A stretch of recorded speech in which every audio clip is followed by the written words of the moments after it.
ubushyuhe n'ibyishimo.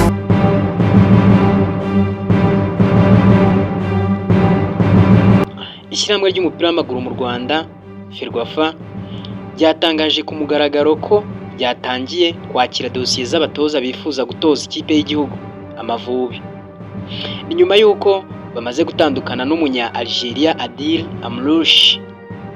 Ibi byatangajwe kuri wa gatatu nanone ku itariki 21 Mutarama 2026, aho Ferwafa yasabye ababyifuza bose kohereza ubusabe bwabo bitarenze ku itariki ya 30 kwezi kwa Mutarama 2026.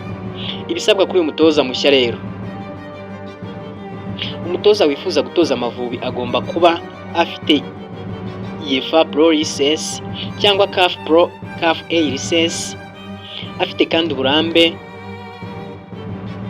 bw'imyaka 5 atoza ikipe z'ibihugu. Uyu mutoza azaba ashinzwe guteza imbere Amavubi mu marushanwa ya CAF, kwitwara neza mu gikombe cya Afurika AFCON, guhagararira neza u Rwanda mu marushanwa ya FIFA.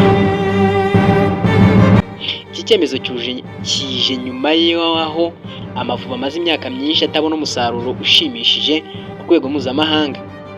Gutandukana na Adil Amrouche wari umaze hafi amezi 10 gusa, byongeye kugaragaza ikibazo cyo kubura ihame rirambye mu mushinga wo kubaka ikipe y'igihugu. Ikibazo nyamukuru si umutoza gusa, ahubwo ni ukubura politiki hamwe y'iterambere ry'umupira w'amaguru, kudaha umutoza igihe gihagije mu gushyira mu bikorwa umushinga we, kutagira urwego rukomeye rw'abakinnyi bato rutegurwa hakiri kare. Icyizere rero kirihe?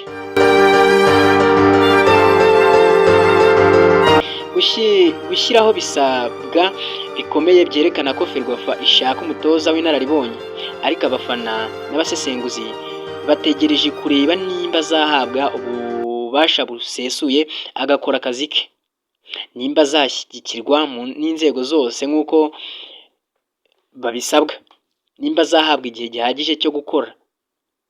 Niba ibi bitabaye, Amavubi ashobora kongera kwisanga mu ruziga rwo guhindura abatoza nta musaruro ugaragara.